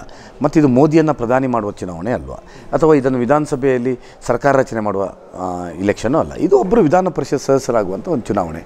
ಹಾಗಾಗಿ ಇದರಲ್ಲಿ ಪಕ್ಷಕ್ಕೆ ನಷ್ಟ ಆಗಲ್ಲ, ವ್ಯಕ್ತಿಗೆ ನಷ್ಟ ಆಗ್ತದೆ. ನಾನು ಗೆದ್ದು ಪಕ್ಷಕ್ಕೆ ನ್ಯಾಯ ಕೊಡ್ತೇನೆ ಅಂತ ಹೇಳುವ ದೃಷ್ಟಿಯಿಂದ ನಾನು ನಿಂತೇನೆ. ಗೆದ್ದ ಮೇಲೆ ವಾಪಸ್ ಬಿ ಜೆ ಪಿಗೆ ಹೋಗ್ತೇನೆ. ಮತ್ತೆ ಬಿ ಜೆ ಪಿಯಲ್ಲೇ ಉಳ್ಕೊಳ್ತೀರಾ? ಒಂದು ವೇಳೆ ನಿಮ್ಮ ಹಿರಿಯ ಮುಖಂಡರು ಒಂದು ಮನವೊಲಿಸಿದ್ರೆ ಸೊ ಬಂಡಾಯದಿಂದ ಹಿಂದೆ ಸರಿತೀರಾ? ಇನ್ನು ಯಾವಾಗ ಸರ್ ಮನೆ ಒಳಗೆ ನಾನು ಹಿಂದೆ ಸರಿಯೋದಾದರೆ ಇಲ್ಲೆಲ್ಲ ಈಗ ಊರಡಿ ಕೊಡಗು ಗಿಡಗೆಲ್ಲ ಬರೋದಿಲ್ಲ. ನಾನು ಆ ಪ್ರಶ್ನೆ ಇಲ್ಲ. ನಾನು ಈ ಸತಿ ಚುನಾವಣೆ ಸ್ಪರ್ಧಿಸುವಂಥ ನಿರ್ಧಾರ ಮಾಡಿ ಮುಂದೆ ಹೋಗಿದ್ದೇನೆ. ಯಾವ ಕಾರಣಕ್ಕೂ ಹಿಂದೆ ಸರಿಯುವಂಥ ಪ್ರಶ್ನೆ ಇಲ್ಲ. ಇದರಲ್ಲಿ ನಾನು ಮತದಾರರ ಮೇಲೆ ವಿಶ್ವಾಸ ಇಟ್ಟು ನಾನು ಇವತ್ತು ಸ್ಪರ್ಧೆ ಮಾಡ್ತಾಯಿದ್ದೆ. ಸೊ ಈಶ್ವರಪ್ಪ ಅವರ ಗತಿ ಕೂಡ ಹೀಗೆ ಆಗಿತ್ತು, ಅಂದರೆ ಅವ್ರಿಗೂ ಕೂಡ ಬಂಡೆ ಯಾವಾಗ ನಿಂತರೂ ಟಿಕೆಟ್ ಕೊಡಲಿಲ್ಲ ಅಂತ ಹೇಳಿ. ನಿಮ್ಮ ಸ್ಥಿತಿ ಮತ್ತು ನಿಮಗಾದಂಥ ಅವಮಾನ ಅವ್ರಿಗೂ ಆಗಿತ್ತಾ ಅಂಥೇಳಿ? ಅವ್ರದ್ದೇ ವಿಚಾರ. ಆದರೆ ಅವರು ನಿಂತ ಟೈಮು ಲೋಕಸಭೆ ಚುನಾವಣೆ, ಯಾವುದು ಮೋದಿಯ ಚುನಾವಣೆ. ಇದು ಹಾಗಲ್ಲ, ಇದು ಇಂಡಿವಿಜುವಲ್ ಒಬ್ಬ ವಿಧಾನ ಪರಿಷತ್ ಸದಸ್ಯನಾಗಿ ಆಗಲಿಕ್ಕಿರುವಂಥ ಚುನಾವಣೆ. ಈ ಚುನಾವಣೆಯಿಂದ ಯಾವುದೇ ಸರ್ಕಾರ ರಚನೆ ಆಗಲ್ಲ ಅಥವಾ ಮೋದಿ ಪ್ರಧಾನಿ ಆಗಲ್ಲ. ಹಾಗಾಗಿ ನಾನು ನಿಂತಿದ್ದೇನೆ. ಅನ್ಯಾಯಗಳು ಇವತ್ತು ಎಲ್ರಿಗೂ ಆಗ್ತಾಯಿದೆ, ಎಲ್ಲ ಪಕ್ಷದಲ್ಲಿ. ಸಾಮಾನ್ಯ ಕಾರ್ಯಕರ್ತ ಕೇಳಿದರೆ ನೀವು ಪಕ್ಷದ ಇವತ್ತಿನ ಕೆಲವು ನಿಲುವುಗಳಿಂದ ಎಲ್ಲರೂ ಅಸಮಾಧಾನಿತರಾಗಿದ್ದಾರೆ. ಹಾಗಾಗಿ ಅವರೆಲ್ಲ ಸೇರ್ಕೊಂಡು ನಾನು ಚುನಾವಣೆ ನಿಲ್ಲಬೇಕು ಅಂತೇಳಿ ನಿಲ್ಲಿಸಿದಂಥದ್ದು. ಸೊ ಹಾಗಾಗಿ ಈಶ್ವರಪ್ಪನವರು ಇವತ್ತು ಹೇಳಿಕೆ ಕೊಟ್ಟಿದ್ದಾರೆ, ಬೇಷರತ್ ಬೆಂಬಲ ರಘುಪತಿ ಭಟ್ ಅವರಿಗೆ. ಯಾಕಂದರೆ ಅವರು ಕೂಡ ಕಟ್ಟ ಹಿಂದುತ್ವವಾದಿ ಮತ್ತು ಬಿ ಜೆ ಪಿನಲ್ಲಿ ಇದ್ದವರು, ಹಾಗಾಗಿ ಅವ್ರಿಗೆ ಬೆಂಬಲ ಕೊಟ್ಟೇ ಕೊಡ್ತೀನಿ ಅಂತೇಳಿ. ಈ ಬೆಂಬಲ ತಮ್ಮ ಗೆಲುವಿಗೆ ವರ ಆಗುತ್ತಾ ಅಂತ? 100% ಹೇಗೆ ಸಾಧ್ಯ ಆಗ್ಬೋದು ಅಂತ? ನಾನು ಮೊನ್ನೆ ಶಿವಮೊಗ್ಗಕ್ಕೆ ಹೋದಾಗ ಶಿವಮೊಗ್ಗದಲ್ಲಿ ಈಶ್ವರಪ್ಪನವರ ಒಂದು ರಾಷ್ಟ್ರಭಕ್ತ ಬಳಗ ಅಂತ ಒಂದು ದೊಡ್ಡ ಟೀಮ್ ಮಾಡ್ಕೊಂಡಿದ್ದಾರೆ. ಎಲ್ಲ ಪಕ್ಷದ ಕಾರ್ಯಕರ್ತರುಗಳು ಸುಮಾರು 1200 ಜನ ಸೇರಿ ಇಡೀ ಜಿಲ್ಲೆಯ ಜನ ನಮಗೆ ಬೆಂಬಲವನ್ನು, ನನಗೆ ಪಕ್ಷೇತರ ಅಭ್ಯರ್ಥಿಗೆ ಒಂದು ಬೆಂಬಲವನ್ನು ಘೋಷಿಸಿದ್ದು. ಅದು ಶಿವಮೊಗ್ಗ ಭಾಗದಲ್ಲಿ ನನಗೆ ದೊಡ್ಡ ಒಂದು ಶಕ್ತಿ ಆಗಲಿಕ್ಕಿದೆ. ಶಿವಮೊಗ್ಗದಲ್ಲಿ ಮತದಾನದಲ್ಲಿ ನಾನೇ ನಂಬರ್ 1 ಬರುವಂಥ ಪರಿಸ್ಥಿತಿ ಇವತ್ತು ಅವರ ಒಂದು ಸೇರ್ಪಡೆಯಿಂದ ಆಗ್ತಾಯಿದೆ. ಮತ್ತು ಅವರ ಪ್ರಭಾವ ಎಲ್ಲ ಜಿಲ್ಲೆಗಳಲ್ಲಿರೋದ್ರಿಂದ ಲೋಕಸಭೆಗೆ ಸ್ಪರ್ಧಿಸಿದಾಗ ಮೋದಿಯ ಚುನಾವಣೆ ಅಂತ ಹೇಳೋ ಕಾರಣಕ್ಕೋಸ್ಕರ ತುಂಬ ಜನ ಮತ ಹಾಕದೇ ಇರ್ಬೋದು. ಆದರೆ ಈಶ್ವರಪ್ಪನವರನ್ನು ಎಲ್ಲರೂ ಮೆಚ್ಚುತ್ತಾರೆ, ಈಶ್ವರಪ್ಪನವರ ನಾಯಕತ್ವವನ್ನು ಮೆಚ್ಚುತ್ತಾರೆ. ಹಾಗಾಗಿ ಅವರು ನಮ್ಮ ಜೊತೆ ಇರೋದು ಈ ನೈಋತ್ಯ ಪದವೀಧರ ಕ್ಷೇತ್ರದಲ್ಲಿ ನಮಗೊಂದು ದೊಡ್ಡ ಬಲ, ಗೆಲ್ಲುವುದಕ್ಕೆ ಭಾಳ. ನಿಮ್ಮ ಬಿ ಜೆ ಪಿ ಹಿರಿಯ ಮುಖಂಡರು ಕೂಡ ಇವತ್ತು ಹೇಳಿದ್ದಾರೆ, ಅವ್ರಿಗೆ ನೋಟಿಸ್ ಕೊಟ್ಟಿದ್ದಾವೆ. ಸೊ ಹಾಗಾಗಿ ಅವ್ರಿಗೆ ಉತ್ತರ ಕೊಡಬೇಕು 24 ಗಂಟೆ ಒಳಗಡೆ, ಇಲ್ಲದಿದ್ದರೆ ಅವ್ರನ್ನ ಉಚ್ಚಾಟನೆ ಮಾಡಬೇಕಂತೇಳಿ ಸಾಕಷ್ಟು ಜನ ನಿಮ್ಮ ವಿರುದ್ಧವಾಗಿ ದನಿ ಎತ್ತಿರುವಂಥದ್ದು. ಒಂದು ವೇಳೆ ಪಕ್ಷ ಈ ನಿರ್ಧಾರವನ್ನು ಕೈಗೊಂಡ್ರೆ ತಮ್ಮ ಮುಂದಿನ ನಡೆ ಹೇಗಿರುತ್ತೆ ಅಂತ? ನನಗೆ ನಿನ್ನೆ ಮಾಧ್ಯಮದ ಮೂಲಕ ನೋಡಿದೆ, ನಾನು ನೋಟಿಸ್ ಕೊಡ್ತೇವೆ ಅಂತ ಹೇಳಿದರು, ನೋಟಿಸ್ ಕೊಟ್ಟಿದ್ದೇವೆ ಅಂತ ಹೇಳಿದರು. ನನಗಿನ್ನೂ ನೋಟಿಸ್ ತಲುಪಲಿಲ್ಲ. ನೋಟಿಸ್ ತಲುಪಿದ ತಕ್ಷಣ ಅದಕ್ಕೆ ವಿವರವಾದಂಥ ಉತ್ತರವನ್ನು ಕೊಡ್ತೇನೆ. ಯಾಕೋಸ್ಕರ ನಾನು ಇವತ್ತಿನಿಂದಲೂ ನನ್ನ ಪ್ರಾರಂಭ ಆಗಿ 2013 ಎಲೆಕ್ಷನ್ನಲ್ಲಿ ನಂಗೆ ಸೀಟ್ ತಪ್ಪಿದಾಗ ನಾನು ಕೆಲಸ ಮಾಡಿದ್ದು, 2023 ಈ ಚುನಾವಣೆಯಲ್ಲಿ ಆದಂಥ ವಿಷಯಗಳು, ಇದೆಲ್ಲವನ್ನು ವಿವರವಾದಂಥ ಉತ್ತರವನ್ನು ಅವ್ರಿಗೆ ಕೊಡ್ತೇನೆ. ಅದಕ್ಕೂ ಅವರಿಗೆ ಸಮಜಾಯಿಷಿ ಆಗದೆ ನನ್ನನ್ನು ಶಿಸ್ತು ಸಮಿತಿ ಎದುರು ಕರೆಸಿದರೆ ಬಿ ಜೆ ಪಿಯ ಕಾರ್ಯಕರ್ತನಾಗಿ ಅಲ್ಲಿಯೂ ಹೋಗ್ತೇನೆ. ಅಲ್ಲಿಯೂ ನನ್ನ ವಿಷಯವನ್ನು ಯಾಕೋಸ್ಕರ ನನಗೆ ಕನ್ವಿನ್ಸ್ ಇದೆ ನಾನು ನಿಲ್ಲೋದು, ಅದನ್ನು ಹೇಳ್ತೇನೆ. ಅದರ ಮೇಲೂ ಅವ್ರು ನಿರ್ಧಾರ ಮಾಡಿದರೆ ನಾನೇನು ಮಾಡಲಿಕ್ಕಾಗಲ್ಲ. ನಾನೇನು ಉಚ್ಚಾಟನೆಯನ್ನು, ನಾನೇನು ಬಿ ಜೆ ಪಿಯಲ್ಲಿ ಯಾವುದೇ ಪದಾಧಿಕಾರಿಯಾಗಿಲ್ಲ. ಈಗ ನಾನೊಬ್ಬ ಬಿ ಜೆ ಪಿಯಲ್ಲಿ ಸಾಮಾನ್ಯ ಕಾರ್ಯಕರ್ತ. ನನ್ನನ್ನು ಮಾಜಿ ಶಾಸಕ ಅಂತ ಉಚ್ಚಾಟನೆ ಮಾಡಲಿಕ್ಕಾಗಲ್ಲ. ಮಾಜಿ ಶಾಸಕ ಶಾಶ್ವತವಾಗಿ ಉಳಿತದೆ ನನಗೆ. ಆದರೆ ಬಿ ಜೆ ಪಿಯ ಕಾರ್ಯಕರ್ತರನ್ನು ಉಚ್ಚಾಟನೆ ಹೇಗೆ ಮಾಡಲಿಕ್ಕಾಗ್ತದೆ?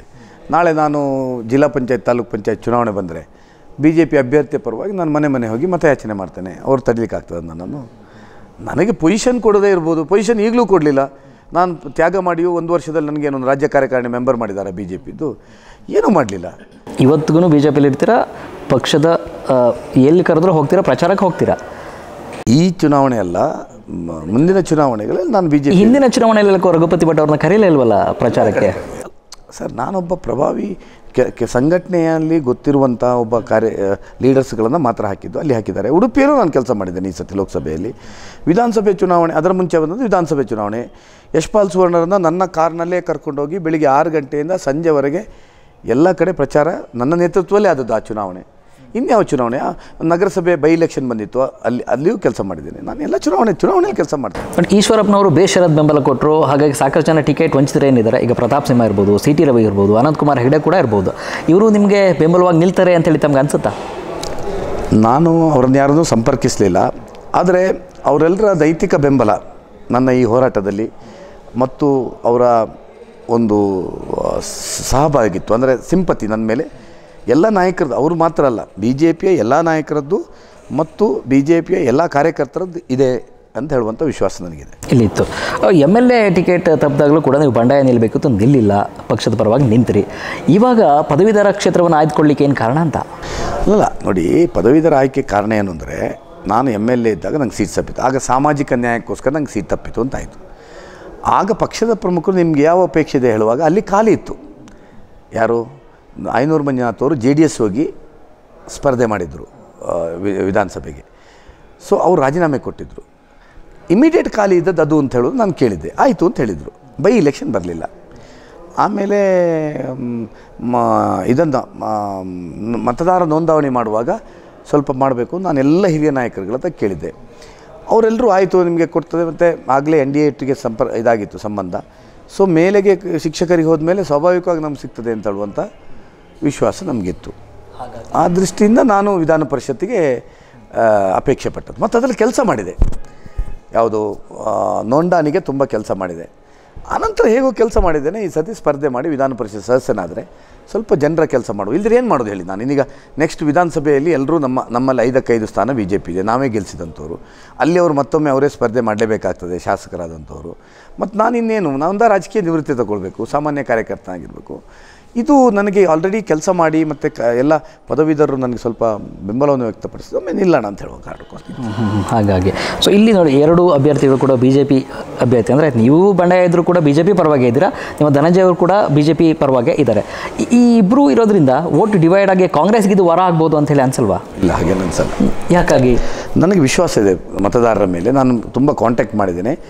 ಎಲ್ಲರೂ ಈ ಬಾರಿ ನಾನು ಕೆಲಸ ಮಾಡಿದ ಆಧಾರದ ಮೇಲೆ, ಶಾಸಕನಾಗಿ 3 ಬಾರಿ ಅವಧಿಯಲ್ಲಿ ವಿಶಿಷ್ಟ ರೀತಿಯ ಕೆಲಸಗಳನ್ನು ನಾನು ಮಾಡಿದ್ದೇನೆ. ನಿಮ್ಗೆ ಗೊತ್ತಿದೆ, ಹಡಿಲು ಭೂಮಿ ಕೃಷಿ 1,500 ಎಕರೆ ಹಡಿಲು ಅಂದರೆ ನಮ್ಮಲ್ಲಿ ಬೀಳು ಬಿಟ್ಟದ್ದು ಅಂತ ಹೇಳ್ತಾರಲ್ಲ, ಆ ಕೃಷಿಯನ್ನು ಕೇದಾರೋತ್ಥಾನ ಟ್ರಸ್ಟ್ ಮಾಡಿ 1,500 ಎಕರೆ ಸಾವಯವ ಕೃಷಿ ಮಾಡಿದ್ದೇನೆ. ಈ ದೇಶದಲ್ಲಿ ಯಾವ MLA ಮಾಡಲಿಲ್ಲ. ಯಕ್ಷ ಶಿಕ್ಷಣ ಟ್ರಸ್ಟ್ ಮಾಡಿ ಯಕ್ಷಗಾನವನ್ನು ಎಲ್ಲ ಶಾಲೆಗಳಲ್ಲಿ 2006ರಿಂದ ಇವತ್ತಿನವರೆಗೆ ಮಕ್ಕಳ ಹತ್ರ ₹1 ತಗೊಳ್ಳೋದೆ, ಶಾಲೆ ತಗೊಳ್ಳೋದೆ ನಾವು ಟ್ರಸ್ಟ್ನ ಮೂಲಕ ಮಾಡ್ತಾಯಿದ್ದೇವೆ. ಯಾವ ಕ್ಷೇತ್ರ ಶಾಸಕನೂ ಮಾಡಲಿಲ್ಲ. ಸಾಧಕ ಶಿಕ್ಷಕ ಪ್ರಶಸ್ತಿ ಅಂತ ಮಕ್ಕಳಿಗೆ ಮಾರ್ಕ್ಸ್ ತಂದು ಕೊಟ್ಟಂಥ ಶಿಕ್ಷಕರನ್ನು ಗುರುತಿಸಿ ಸಬ್ಜೆಕ್ಟ್ ವೈಸ್ ಸಾಧಕ ಶಿಕ್ಷಕ ಪ್ರಶಸ್ತಿಯನ್ನು 2004ನೇ ಇಸ್ವಿಯಿಂದ ಈ ವರ್ಷ ಕೊಡ್ತಾಯಿದ್ದೇನೆ. ಈ ರೀತಿ ವಿಶಿಷ್ಟವಾದಂಥ ಕೆಲಸ ಮಾಡಿದ್ದೆವು. ಅದು ಇವತ್ತು ನನ್ನ ಉಡುಪಿ ಕ್ಷೇತ್ರ ಮಾತ್ರ ಅಲ್ಲ, ನೈಋತ್ಯ ಪದವೀಧರ ಕ್ಷೇತ್ರದ ಎಲ್ಲ ಪದವೀಧರರು ಸೋಷಿಯಲ್ ಮೀಡಿಯಾದಲ್ಲಿ, ಮಾಧ್ಯಮದಲ್ಲಿ ಇದ್ದಂಥವರು ಮತ್ತು ನನ್ನ ನಿಲುವುಗಳನ್ನು ನೋಡಿದ್ದಾರೆ. ಹಿಂದುತ್ವದ ಪರವಾದ ನಿಲುವುಗಳು ಮತ್ತು ಯಾವುದೇ ಒಂದು ವಿಷಯಗಳನ್ನು ಕೈಗೆತ್ತಿಕೊಂಡು ಹೋರಾಟ ಮಾಡುವಂಥದ್ದು, ಹೋರಾಟದಲ್ಲಿ ಯಶಸ್ವಿ ಆಗುವಂಥದ್ದು, ಇದೆಲ್ಲವನ್ನು ನಮ್ಮ ಇವರು ನೋಡಿದ್ದಾರೆ. ಆ ದೃಷ್ಟಿಯಿಂದ ನಮಗೆ ಈ ಬಾರಿ ಮತದಾರರು ರಘುಪತಿ ಭಟ್ರನ್ನು ಆಯ್ಕೆ ಮಾಡಬೇಕು. ಯಾಕಂದರೆ ಹಿಂದೆ ಎಲ್ಲ ಇದು ಪಕ್ಷಾಧಾರಿತ ಚುನಾವಣೆ ಇತ್ತು. ಈಗ ಪಕ್ಷಾಧಾರಿತ ಚುನಾವಣೆ ಅಲ್ಲ, ವ್ಯಕ್ತಿಗಳ ಸಾಧನೆ ಆಧಾರಿತ ಚುನಾವಣೆ ಇದಾಗ್ತದೆ. ಯಾಕಂದರೆ 4 ಅಭ್ಯರ್ಥಿಗಳು ಒಂದೊಂದು ಪಕ್ಷದಲ್ಲಿ 2 ಜನ ಇರೋದರಿಂದ, ಚಿಹ್ನೆ ಇಲ್ಲದೆ ಇರೋದ್ರಿಂದ ಇದು ವ್ಯಕ್ತಿಗಳ ಸಾಧನೆ ಆಧಾರಿತ ಚುನಾವಣೆ ಆಗಿದೆ. ಸಾಕಷ್ಟು ಸಾಧನೆ ಇದೆ. ಹಾಗಾಗಿ ಈ ಎಲ್ಲ ಸಾಧನೆಗಳು ತಮ್ಮ ಗೆಲುವಿಗೆ ವರ ಆಗುತ್ತಾ? ಖಂಡಿತ ಅದೇ ಇರೋದು. ಮತ್ತೇನಿದೆ ನನ್ನ ಹತ್ರ ಜಾತಿ ಇಲ್ಲ, ನನ್ನ ಹತ್ರ ಹಣ ಇಲ್ಲ, ನನ್ನ ಹತ್ರ ಏನು ಭಾಳ ಹಣ ಖರ್ಚು ಮಾಡಿ ಇಲ್ಲಿ ಗೆಲ್ಲಿಸುವಂಥದ್ದೇನಿಲ್ಲ. ಜಾತಿ ಇಲ್ಲ, ಪ್ರಬಲ ಜಾತಿ ಅಲ್ಲ. ನನ್ನ ಹತ್ರ ಇರೋದು ನಾನು ಶಾಸಕನಾಗಿ ಮಾಡಿದಂಥ ವಿಶಿಷ್ಟ ರೀತಿಯ ಕಾರ್ಯಕ್ರಮಗಳು, ಕಾರ್ಯಕರ್ತರೊಟ್ಟಿಗೆ ನಿಕಟವಾದಂಥ ಸಂಬಂಧ, ಕಾರ್ಯಕರ್ತರ ಜೊತೆ ನಿಕಟವಾಗಿ ಅವರ ಧ್ವನಿಯಾಗಿ ಇದ್ದದ್ದು ಉಡುಪಿಯಲ್ಲಿ. ಅದು ಇವತ್ತು ಎಲ್ಲ ಕಡೆಗಳಲ್ಲಿ, ಈಗ ನಾನು ಚಿಕ್ಕಮಗಳೂರಿಗೆ ಹೋದೆ, ಶಿವಮೊಗ್ಗ ಜಿಲ್ಲೆ ಹೋದೆ, ಇವತ್ತು ಕೊಡಗು ಬಂದಿದ್ದೇನೆ, ಇಲ್ಲೆಲ್ಲ ಕಡೆಗಳಲ್ಲಿ ಕಾರ್ಯಕರ್ತರು ಬೆಂಬಲ ವ್ಯಕ್ತಪಡಿಸೋದು ಆ ಕಾರಣಕ್ಕೂ. ಸರ್, ಸಾಮಾನ್ಯವಾಗಿ ಎಲ್ಲ ಚುನಾವಣೆಗಳಲ್ಲಿ ಇದನ್ನು ಹೊರತುಪಡಿಸಿದರೆ ಜಾತಿ ಆಧಾರದ ಮೇಲೆ ನಡೆಯುತ್ತಾ, ಹಣದ ಆಧಾರದ ಮೇಲೆ ನಡೆಯುತ್ತಾ, ಅಧಿಕಾರದ ಆಧಾರದ ಮೇಲೆ ನಡೆಯುತ್ತಾ ಅಂತ? ಯಾಕೆ ತಮಗೆ ತುಂಬ ಸ್ಪಷ್ಟವಾಗಿ ಗೊತ್ತಿದೆ, ಹಿಂದಿನದು ಕೂಡ ಚುನಾವಣೆಗಳನ್ನು ನೋಡಿದ್ದೀರಾ. ನೋಡಿ, ನನ್ನ ವಿಷಯದಲ್ಲಿ ಅದು ಯಾವುದ್ರ ಮೇಲೂ ನಡೆಯುವುದಿಲ್ಲ. ನಾನು 2004ರಲ್ಲಿ ಸ್ಪರ್ಧಿಸುವಾಗ ನಾನು ಹುಟ್ಟಿದ ಜಾತಿ, ನನಗೆ ಜಾತಿ ಇಲ್ಲ, ನಾನು ಹುಟ್ಟಿದ ಜಾತಿಯ ಓಟ್ ಇದ್ದದ್ದು 6,000 8,000. ಜಾಸ್ತಿ ಓಟಿರೋದು ಹಿಂದುಳಿದ ವರ್ಗದ್ದು, ಬಿಲ್ಲವಾಸ್, ಮೀನುಗಾರರದ್ದು, ಬಂಟ್ ಸಮುದಾಯದ್ದು ಇರೋದು. ಆದರೂ 3 ಸತಿಯೂ ನಾನು ನಾನು ಸ್ಪರ್ಧಿಸಿದ 3 ವಿಧಾನಸಭೆ, 1 ವಿಧಾನ ಪರಿಷತ್, 4 ಚುನಾವಣೆಯಲ್ಲಿ ಉಡುಪಿಯ ಮತದಾರರು ನಾನು ಗೆಲ್ಲಿಸಿದ್ದಾರೆ. ಜಾತಿ ಇರ್ತಿದ್ದೆ, ನಾನು ಗೆಲ್ತಿದ್ದ. ಪ್ರಬಲ ಜಾತಿಯವರೇ ನನ್ನ ಎದುರು ಕ್ಯಾಂಡಿಡೇಟ್ ಆಗಿದ್ದರು. 1 ಸತಿ ಸಭಾಪತಿ, 2 ಸತಿ ಪ್ರಮೋದ್. ಅವ್ರದ್ದು ಜಾತಿಯ ಓಟುಗಳು ಆ ಕ್ಷೇತ್ರದಲ್ಲಿ ತುಂಬ ಇದೆ. ಹಾಗಿದ್ದರೆ ನಾನು ಹೇಗೆ ಗೆದ್ದೆ? ಅಥವಾ ಭಾರಿ ಹಣದಲ್ಲಿ ಒಂದು ರೀತಿ ಕುಬೇರ ಅಂತ ನಮ್ಮ ಪ್ರಮೋದ್ ಮುದ್ದರಿ ಅಷ್ಟು ಹಣ ಖರ್ಚು ಮಾಡ್ತಾಯಿದ್ದು. ಅವ್ರ ಎದುರು ನಾನು ಗೆದ್ದೇನೆ 2 ಚುನಾವಣೆಯನ್ನು. ಸೊ ಇದು ನನ್ನ ವಿಷಯದಲ್ಲಿ ನನ್ನನ್ನು ಜನ ಯಾವುದಕ್ಕೆ ಗುರುತಿಸ್ತಾರೆ ಅಂದರೆ, ನಾನೊಬ್ಬ ಸಾಮಾನ್ಯ ಕಾರ್ಯಕರ್ತನಾಗಿ ಕಾರ್ಯಕರ್ತರೊಟ್ಟಿಗೆ ಬೆರೆಯುವನು, ಸಾಮಾನ್ಯ ಕಾರ್ಯಕರ್ತರ ಸಮಸ್ಯೆಗಳಿಗೆ ಸ್ಪಂದಿಸುವನು. ಯಾವುದೇ ಅವ್ರಿಗೆ ಕಷ್ಟ ಆದರೆ ರಾತ್ರಿ ಆಗಲಿ ಹಗಲಾಗಲಿ ನಾನು ಸ್ಪಂದಿಸುವನು. ಯಾವುದೇ ರಾತ್ರಿ ಯಾರು ಫೋನ್ ಮಾಡಿದರೂ ಅಟೆಂಡ್ ಮಾಡಿ ಅವರಿಗೆ ನನ್ನ ಹತ್ರ ಯಾರೇ ಸಹಾಯಕ್ಕೆ ಬರಲಿ, ಅದು ಆಗ ಪಾರ್ಟಿ ನೋಡಲ್ಲ, ಯಾರು ಬಂದರೂ ನಾನು ನನ್ನ ಪ್ರಯತ್ನವನ್ನು ಮಾಡ್ತೇನೆ. ಎಲ್ಲ ಆಗ್ತದೆ ಅಂತಲ್ಲ, ಪ್ರಯತ್ನವನ್ನಂತೂ ಮಾಡ್ತಾ ಇದ್ದಂಥವನು. ಜನಪ್ರಿಯತೆ ಮುಖ್ಯ ಆಯ್ತು. ಮತ್ತು ಕೆಲಸ ಮಾಡಿದ್ದೇನೆ, ಅಭಿವೃದ್ಧಿಯ ಕೆಲಸಗಳನ್ನ ಮಾಡಿದ್ದೇನೆ. ಆ ದೃಷ್ಟಿಯಿಂದ ನನ್ನ ಪರಿಚಯ ಇವತ್ತೆಲ್ಲ ಕಡೆ. ಫೈನ್. ಒಂದು ಚರ್ಚೆ ಆಗ್ತಿದೆ, ಒಂದು old pension scheme and new pension scheme ಅಂತೇಳಿ. ಈ ನ್ಯೂ ಪೆನ್ಷನ್ ಸ್ಕೀಮ್ ಪರವಾಗಿ ಇರೋರೆಲ್ಲ ಕೂಡ ನಿಮ್ಮ ಬೆಂಬಲಕ್ಕೆ ನಿಂತಿದ್ದಾರೆ. ಸೊ ಇದು ನಮಗೆ ಓಲ್ಡ್ ಪೆನ್ಷನ್ ಸ್ಕೀಮ್. ಈಗ ನೋಡಿ, ನ್ಯೂ ಪೆನ್ಷನ್ ಸ್ಕೀಮ್ ಬಂದ ಮೇಲೆ ನಮ್ಮ ಸರ್ಕಾರವಿತ್ತಾಗ ಬರುವಾಗ BJP, ನಾನು ಶಾಸಕನಾಗಿದೆ, ವಿಧಾನಸಭೆಯಲ್ಲಿ ಚರ್ಚೆ ಆಗಲಿಲ್ಲ. ಆದರೆ ಶಾಸಕಾಂಗ ಪಕ್ಷದ ಸಭೆಯಲ್ಲಿ ನಾನು ಅದನ್ನು ಚರ್ಚೆ ಮಾಡಿದ್ದೆ. ಆಗ ಇಲ್ಲ, ಇದಕ್ಕೆ ತುಂಬ ವಿರೋಧ ಇದೆ, ನಾವು ಇದನ್ನು ಮಾಡಿದರೆ ನಮಗೆ ಸರ್ಕಾರಿ ನೌಕರರು ವಿರೋಧ ಆಗ್ತಾರೆ ಅಂತ ಹೇಳುವಂಥದ್ದು. ಆಗ ನಮಗೆ ಪಕ್ಷದ ನಾಯಕರುಗಳು ಏನು ಕನ್ವಿನ್ಸ್ ಮಾಡಿದರು ಅಂತ ಹೇಳಿದರೆ, ಇಲ್ಲ, ಅದನ್ನು ಆ ಹಣವನ್ನು ಶೇರ್ ಮಾರ್ಕೆಟಿಗೆ ಹಾಕಿ ಅದಕ್ಕಿಂತ ಜಾಸ್ತಿ ದುಡ್ಡು ಆಗ್ತದೆ ಅವರಿಗೆ, OPSಗಿಂತ ಜಾಸ್ತಿ ಅವರಿಗೆ ಬೆನಿಫಿಟ್ NPS ಎಲ್ಲ ಆಗ್ತದೆ ಅಂತ ಹೇಳಿದರು. ನಾವು ಅದನ್ನು ಹೆಚ್ಚು ಅಧ್ಯಯನ ಮಾಡಲಿಕ್ಕೆ ಹೋಗಿರಲಿಲ್ಲ. ನಮ್ಮ ಪಕ್ಷ ನಾಯಕರು ಹೇಳಿದ್ದು ನಂಬಿದೆ. ಮತ್ತು ವಿಧಾನಮಂಡಲದಲ್ಲಿ ಚರ್ಚೆ ಆಗಲಿಲ್ಲ. ಆದರೆ ನಾನು ಶಾಸಕಾಂಗ ಪಕ್ಷ ಸಭೆಯಲ್ಲಿ ಅದನ್ನು ಹೇಳಿದ್ದೇನೆ. ಈಗ ನಾನು ಈಗ ಪದವೀಧರ ಮತದಾರರು OPS ಪೆನ್ಷನ್ದಾರರೇ ಇರ್ತಾರೆ. ಅವರೆಲ್ಲ ಬುದ್ಧಿವಂತರೇನು, ಅವರು ಲಾಭ ಸಿಕ್ಕುದಾದರೆ ಅದನ್ನೇ ಅಪ್ಟು ಮಾಡ್ತಿದ್ರು. ಅವ್ರಿಗೆ ಅದು ಒಳ್ಳೆಯದು ಅಂತಾದರೆ. ಈಗ ಆಯಿತು ಒಂದು 2-3 ವರ್ಷ. ಆದರೆ ಅವರು ಗತಾಯ ಅದು ಬೇಡ ಅಂತ ಒಬ್ಬರು ನಮ್ಗೆ ಅದರಲ್ಲಿ ಡಿವೈಡೇ ಇಲ್ಲ. ಕೆಲವರು NPS ಬೇಕು, ಕೆಲವರು OPS ಬೇಕು ಅಂತ ಹೇಳುವಂಥದ್ದಿಲ್ಲ. ಹಾಗಾಗಿ ಅವರ ನಿಲುವಿನೊಟ್ಟಿಗೆ ನನ್ನ ಮತದಾರರು ಅವರಾದ್ದರಿಂದ ಅವರ ನಿಲುವೊಟ್ಟಿಗೆ ನಾನು ಗಟ್ಟಿ ನಿಲ್ತೇನೆ.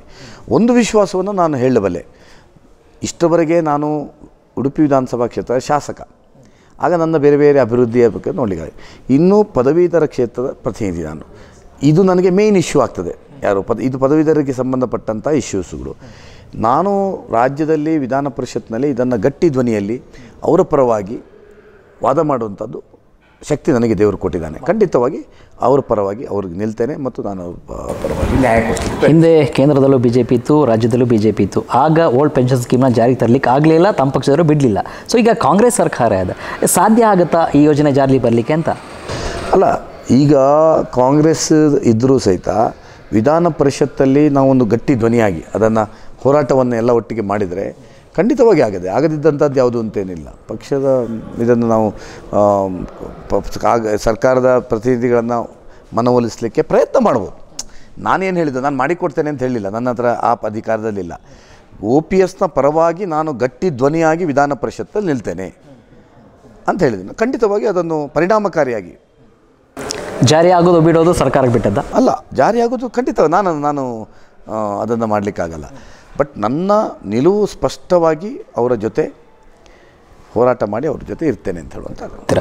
ಒಂದು MLA ಆದಾಗ ಆ ಕ್ಷೇತ್ರದ ಜನತೆಯ ಸಮಸ್ಯೆಗಳನ್ನು ಆಲಿಸ್ತೀರಾ, ಪರಿಹಾರ ಕೊಡ್ತೀರಾ. ಈ ಪದವೀಧರ ಕ್ಷೇತ್ರ ಅಂದಾಗ ಸಾಕಷ್ಟು ಜನ ಬರ್ತಾರೆ. ಸೊ ನಿಮ್ಮ ಪ್ರಕಾರ ನೀವು ಕಂಡುಕೊಂಡಂತೆ ಪದವೀಧರರಿಗೆ ಏನೆಲ್ಲ ಸಮಸ್ಯೆಗಳಿರ್ಬೋದು? ನೋಡಿ, ಪದವೀಧರಗಳ ಪೈಕಿ ಸರ್ಕಾರಿ ನೌಕರರುಗಳು, ಶಿಕ್ಷಕರುಗಳು ಮತ್ತು ಪದವಿ ಪಡೆದವರೆಲ್ಲ ಇರ್ತಾರೆ. ಇವತ್ತು ಒಂದು ಸ್ಪಷ್ಟ ಏನು ಅಂತ ಹೇಳಿದರೆ, ಪದವೀಧರ ಈ ಕ್ಷೇತ್ರವನ್ನು ಸಂಪೂರ್ಣ ನಿರ್ಲಕ್ಷ್ಯ ಆಗಿದೆ. ಪದವೀಧರ ಕ್ಷೇತ್ರಕ್ಕೆ ಸರಿಯಾಗಿ ಒಂದು ಸ್ಪಂದನೆ ಇಲ್ಲ. ಎಷ್ಟು ಸರ್ ಗೆದ್ದ ಎಲ್ಲ ಪದವೀಧರ ಕ್ಷೇತ್ರದವರು ಅವರಿಗೆ ಅದನ್ನು ಹುದ್ದೆ ಅಂತ ಬಯಸ್ಕೊಂಡು ಅವರು ಎಂಜಾಯ್ ಮಾಡಿದ್ದಾರೆ ಬಿಟ್ಟರೆ ಅವರ ಸಮಸ್ಯೆಯನ್ನು ಅರ್ಥಕೊಂಡು ಹೋರಾಟ ಮಾಡಲಿಲ್ಲ. ನೀವು ಒಂದು ಸಣ್ಣ ಉದಾಹರಣೆ, ಈಗ ನಮ್ಮ 5.5 ಜಿಲ್ಲೆಯಲ್ಲಿ ಕನಿಷ್ಠ 20 ಲಕ್ಷ ರೆಗ್ಯುಲರ್ ಇರ್ಬೋದು ನನ್ನ ಪ್ರಕಾರ. ಎನ್ರೋಲ್ ಆದೆಷ್ಟು 85,000 ಮಾತ್ರ. ಅಂದರೆ ನಿಮಗೆ ಭಾಳ ಸಣ್ಣ ಸಂಖ್ಯೆಯ ಬೆರಳೆಣಿಕೆಯ ಎನ್ರೋಲ್ಮೆಂಟ್ ಆಗಿದೆ. ಕಾರಣ ಏನು? ಅದರಲ್ಲಿರುವಂಥ ಸಮಸ್ಯೆ ಏನು? ನೀವು ಡಿಗ್ರಿ ಆದಮೇಲೆ ಅವ ಶಾಶ್ವತ ಡಿಗ್ರಿ, ನೀವು ಮತ್ತೆ ಯಾಕೆ 6 ವರ್ಷಕ್ಕೊಮ್ಮೆ ಪ್ರತಿ ಇಲೆಕ್ಷನಿಗೆ ರಿನಿವಲ್ ಮಾಡೋದು, ಮತ್ತು ಒಂದು 2 ತಿಂಗಳು 3 ತಿಂಗಳು ಮಾತ್ರ ಸಮಯ ಕೊಡೋದು, ಆಗ ಮಾತ್ರ ಎನ್ರೋಲ್ಮೆಂಟ್, ನಾಳೆ ಚುನಾವಣೆ ಮುಗಿದುಕೊಳ್ಳೆ ಯಾಕೆ ಎನ್ರೋಲ್ಮೆಂಟ್ ಇಲ್ಲ? ಇದನ್ನು ದನಿ ಎತ್ತಬೇಕಾಗಿದೆ. ಯಾಕಂದರೆ ಇದಕ್ಕೆ ಕಾಂಪಿಟೀಷನ್ ಯಾವಾಗ ಸ್ಟಾರ್ಟ್ ಆಗ್ತದೆ ಕೇಳಿದರೆ, ಇದು ಓಪನ್ ಅಪ್ ಆದರೆ, ಇದರಲ್ಲಿ ಎಲ್ಲ ಮತದಾರರು ನೋಂದಣಿ ಆದರೆ ಆಗ ಕಾಂಪಿಟೀಷನ್ ಸ್ಟಾರ್ಟ್ ಆಗ್ತದೆ. ಒಬ್ಬ ಸಮರ್ಥನನ್ನು ಆಯ್ಕೆ ಮಾಡ್ತಾರೆ. ಇದು ಸೀಮಿತ ಜನರನ್ನು ಎನ್ರೋಲ್ ಮಾಡ್ತಾರೆ, ಅವರು ಗೆಲ್ತಾರೆ. ಸೊ ಈ ಪರಿಸ್ಥಿತಿ ಇದೆ. ನಾನು ಪ್ರಾಯಶಃ ಅದರ ಬಗ್ಗೆ ಯೋಚನೆ ಮಾಡಿದ್ದೇನೆ. ಈಗ ಅದಕ್ಕೊಂದು ಗಟ್ಟಿ ಧ್ವನಿಯಾಗಿ ಚುನಾವಣಾ ಆಯೋಗಕ್ಕೆ, ಕೇಂದ್ರ ಸರ್ಕಾರಕ್ಕೆ ಮಾತಾಡಬೇಕು.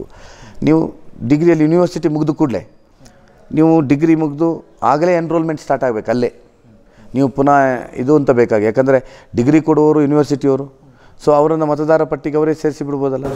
ಸಮಸ್ಯೆ ಇದೆ, ತುಂಬ ಇದೆ ಸರ್. 85,000 ಮಾತ್ರ ಎನ್ರೋಲ್. ಈ ಸಮಸ್ಯೆ ಯಾರು ಬಗೆಹರಿಸಲಿಲ್ಲ, ತಾವೇ ಹೇಳಿದ್ರಿ ಹಿಂದೆ ಇದ್ದವರು ಕೂಡ ಬಗೆಹರಿಸು ಬಿಡಿ, ಅದರ ಬಗ್ಗೆ ಧ್ವನಿ ಎತ್ತಲಿಲ್ಲ ಇಲ್ಲಿ.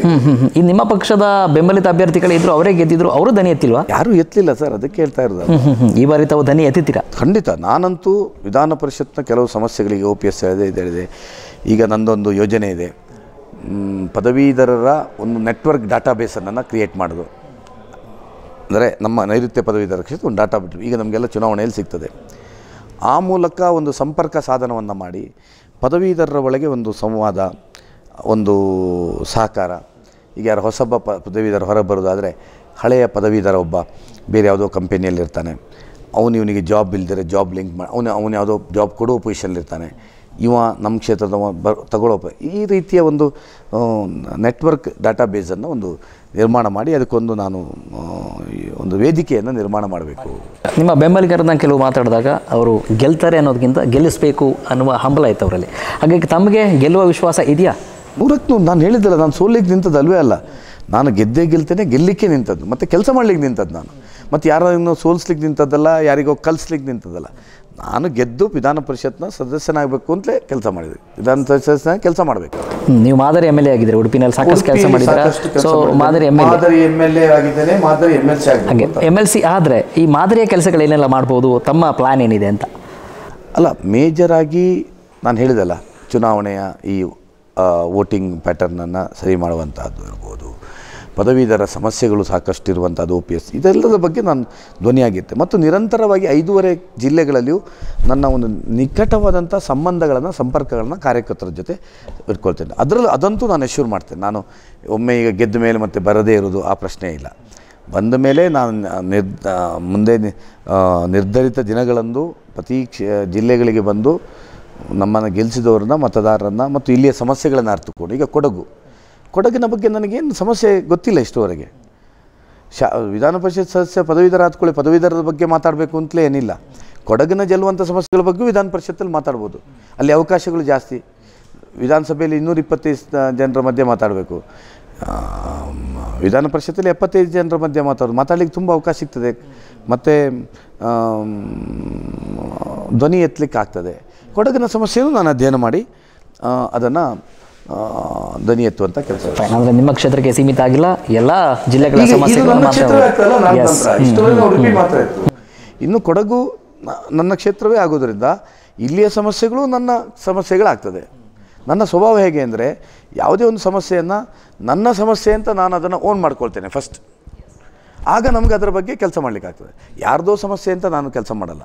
ಆ ಸಮಸ್ಯೆಗಳು ನಾನು ಜನಪ್ರತಿನಿಧಿಯಾಗಿ ತಗೊಳ್ಳುವಾಗ ನನ್ನ ಸಮಸ್ಯೆ ಅಂತ ಓನ್ ಮಾಡಿಕೊಂಡು ನಾನು ಅದಕ್ಕೆ ಬೇಕಾದಾಗೆ ಕೆಲಸವನ್ನು. ಖಂಡಿತವಾಗಿ ನೀವು ಹೇಳಿದ ಮೇಲೆ ಸಾಕಷ್ಟು ನಮ್ಮ ಮತದಾರರು ಪದವೀಧರ ಕ್ಷೇತ್ರದ ಮತ್ತು ಎಸ್ಪೆಷಲಿ ಪದವೀಧರ ಕ್ಷೇತ್ರದ ಮತದಾರರು ನೋಡ್ತಾ ಇದ್ದಾರೆ. ಸೊ ನಮ್ಗೆ ಏನು ಹೇಳ್ತಾರೆ ಅಂತೇಳಿ, ಹಾಗಾಗಿ ನಿಮ್ಮ ಮತದಾರರಿಗಾಗಿ ಏನು ಹೇಳಿಕ್ಕೆ ಬಯಸ್ತೀರಾ ಅಂತ? ನಾನು ನೈಋತ್ಯ ಪದವೀಧರ ಕ್ಷೇತ್ರದ ಮತದಾರರಲ್ಲಿ ಕೈ ಮುಗಿದು ವಿನಂತಿ ಮಾಡಿಕೊಳ್ಳುವಂಥದ್ದು, ಉಡುಪಿಯಲ್ಲಿ 2004ರಿಂದ ಶಾಸಕನಾದ ಮೇಲೆ ಡಾಕ್ಟರ್ VS ಆಚಾರ ಮಾರ್ಗದರ್ಶನದಲ್ಲಿ, ನಮ್ಮ ಎಲ್ಲ ಹಿರಿಯರ ಮಾರ್ಗದರ್ಶನದಲ್ಲಿ ಯಾವ ರೀತಿಯ ಅಭಿವೃದ್ಧಿಯನ್ನು ಮಾಡ್ಬೋದು, ಯಾವ ರೀತಿಯ ಜನಸಂಪರ್ಕವನ್ನು ಇಟ್ಕೊಳ್ಬೋದು, ಯಾವ ರೀತಿಯ ವಿಶಿಷ್ಟವಾದ ಕಾರ್ಯಕ್ರಮಗಳು ಮಾಡ್ಬೋದು ಅಂತ ಮಾಡಿ ತೋರಿಸಿದ್ದೇನೆ. ಅದು ನಿಮ್ಮ ಮನೆಗೆ ನನ್ನ ಸಾಧನೆಯ ಪಟ್ಟಿ ಬರುವಾಗ ನೀವು ನೋಡ್ಬೋದು. ವಿಧಾನ ಪರಿಷತ್ನ ಸ್ಥಾನ ತಾವೆಲ್ಲ ಕೊಡಬೇಕು ಅಂತ ವಿನಂತಿ ಮಾಡ್ತೇನೆ. ಕೊಟ್ಟಿದ ಮೇಲೆ ವಿಧಾನ ಪರಿಷತ್ ಸದಸ್ಯನಾಗಿಯೂ ಒಬ್ಬ ಸಕ್ರಿಯ ವಿಧಾನ ಪರಿಷತ್ ಸದಸ್ಯನಾಗುವಂಥ ರೀತಿಯ ಕೆಲಸವನ್ನು ಮಾಡಿ ತೋರಿಸ್ತೇನೆ.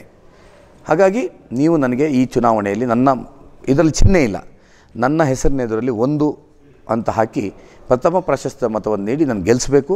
ನೀವು ವಿಶ್ವಾಸ ಇಡಿ, ಗೆದ್ದ ಮೇಲೆ ನಾನು ನಿಮ್ಮೆಲ್ಲರ ಸಂಪರ್ಕ ಸಂಬಂಧವನ್ನು ಉಳಿಸ್ಕೊಂಡು, ಎಲ್ಲ ಜಿಲ್ಲೆಗಳ ಸಂಪರ್ಕ ಸಂಬಂಧಗಳನ್ನು ಉಳಿಸ್ಕೊಂಡು, ಆ ಜಿಲ್ಲೆಗಳೆಲ್ಲ ಸಮಸ್ಯೆಗಳನ್ನು ಅರಿತುಕೊಂಡು ವಿಧಾನ ಪರಿಷತ್ನಲ್ಲಿ ಧ್ವನಿಯಾಗಿ, ವಿಶೇಷವಾಗಿ ಪದವೀಧರ ಧ್ವನಿಯಾಗಿ, BJPಯ ಕಾರ್ಯಕರ್ತರ ಧ್ವನಿಯಾಗಿ ನಾನು ಹೊರಿತೇನೆ. ಹಾಗಾಗಿ ನೀವೆಲ್ಲರೂ ದಯವಿಟ್ಟು ಈ ಬಾರಿ ನನಗೆ ಸಹಾಯ ಮಾಡಬೇಕು ಅಂತ ನಾನು ಕೇಳ್ಕೊಳ್ತೇನೆ. ಫೈನ್ ಸರ್, ಇಷ್ಟೊತ್ತು ಸಾಕಷ್ಟು ವಿಚಾರಗಳನ್ನ ನಮ್ಮ ಜೊತೆ ಹಂಚ್ಕೊಂಡ್ರಿ. ಹಾಗಾಗಿ ನಮ್ಮ ವಾಹಿನಿಯ ಪರವಾಗಿ, ನಮ್ಮ ಪ್ರೇಕ್ಷಕರ ಪರವಾಗಿ, ಎಸ್ಪೆಷಲಿ ಮತದಾರರ ಪರವಾಗಿ ತಮಗೆ ಧನ್ಯವಾದಗಳು. ನೋಡಿದ ವೀಕ್ಷಕರೇ, ಇದು ಈ ಹೊತ್ತಿನ ವಿಶೇಷ. ಮತ್ತೆ ಮುಂದಿನ ಅತಿಥಿಯೊಂದಿಗೆ ನಿಮ್ಮನ್ನೆಲ್ಲ ಭೇಟಿ ಆಗ್ತಾನೆ. ಅಲ್ಲಿವರೆಗೆ ನೋಡ್ತಾ ಇರಿ TV1. ಇಂತಹ ಶಿಸ್ತಿನ ಪಕ್ಷದಲ್ಲಿ ಈ ಬಂಡಾಯ ಶುರು ಆಗಲಿಕ್ಕೆ ಕಾರಣ ಏನು? ಬಕೆಟ್ ಹಿಡಿಯೋರಿಗೆ ಅವಕಾಶಗಳು ಸಿಕ್ಕುವಂಥದ್ದು, ಗಾಡ್ ಫಾದರ್ ಸಂಸ್ಕೃತಿ, ಈ ರೀತಿಯದ್ದು ಹಿಂದೆಲ್ಲ ಕಾಂಗ್ರೆಸ್ಸಲ್ಲಿ ಇರ್ತಿತ್ತು, BJPಯಲ್ಲಿ ಇರಲಿಲ್ಲ. ಈಗ BJPಗೂ ಅದು ಬಂದಿದೆ. ಧನಂಜಯ ಅವರಿಗೆ ಟಿಕೆಟ್ ಸಿಗ್ಲಿಕ್ಕೆ ಕಾರಣ ಏನು? ಇದರಿಂದ ಪ್ರಭಾವಿಗಳ ಕೈವಾಡ ಇದೆ ಹೇಗೆ? ನಾನು ಯಾರು ನನಗೆ ಸೀಟ್ ತಪ್ಪಿಸಿದ್ದು ಅಂತ ಹೇಳುವಂಥದ್ದು ವಿಮರ್ಶೆ ಮಾಡಲ್ಲ, ಮತ್ತು ಅವ್ರಿಗೆ ಯಾರು ಟಿಕೆಟ್ ಕೊಡಿಸಿದ್ರು ಅಂತ ಹೇಳುವಂಥದ್ದು ನಾನು ವಿಮರ್ಶೆ ಮಾಡಲ್ಲ.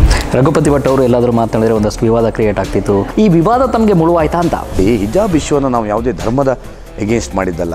BJPಯಲ್ಲಿ ಹಿಂದುತ್ವಕ್ಕೆ ಬೆಲೆ ಇಲ್ವಾ, ಅಥವಾ ಹಿಂದುತ್ವದ ಪರ ಮಾತಾಡೋದ್ರಿಗೆ ಬೆಲೆ ಇಲ್ವಾ ಅಂತ? CT ರವಿ ಇರ್ಬೋದು, ಅನಂತಕುಮಾರ್ ಹೆಗ್ಡೆ ಇರ್ಬೋದು, ಇದೆಲ್ಲ ಇವತ್ತು ಹಿಂದುತ್ವಕ್ಕೋಸ್ಕರ ಗಟ್ಟಿ ನಿಂತವರಿಗೆ ಟಿಕೆಟ್ ತಪ್ಪಿಸ್ತಾ ಇದ್ದಾರೆ ಅಂತ ಹೇಳುವ ಭಾವನೆ ಸಾಮಾನ್ಯ ಕಾರ್ಯಕರ್ತರಲ್ಲಿ ಬಂದಿದೆ. ಅದಕ್ಕೋಸ್ಕರ ಕಾರ್ಯಕರ್ತರು ಈ ಸತಿ ನೀವು ಚುನಾವಣೆ ನಿಲ್ಲಬೇಕು ಅಂತೇಳಿ ನಮ್ಗೆ ಸ್ಪರ್ಧೆ ಮಾಡಿಸ್ತಾರೆ. ಹೀಗಾಗಿ ಈ ಎಲ್ಲ ಸಾಧನೆಗಳು ತಮ್ಮ ಗೆಲುವಿಗೆ ವರ ಆಗುತ್ತಾ? ನನ್ನ ಹತ್ರ ಹಣ ಇಲ್ಲ, ಜಾತಿ ಇಲ್ಲ, ಪ್ರಬಲ ಜಾತಿ ಅಲ್ಲ. ನನ್ನ ಹತ್ರ ಇರುವುದು ನಾನು ಶಾಸಕನಾಗಿ ಮಾಡಿದಂಥ ವಿಶಿಷ್ಟ ರೀತಿಯ ಕಾರ್ಯಕ್ರಮ.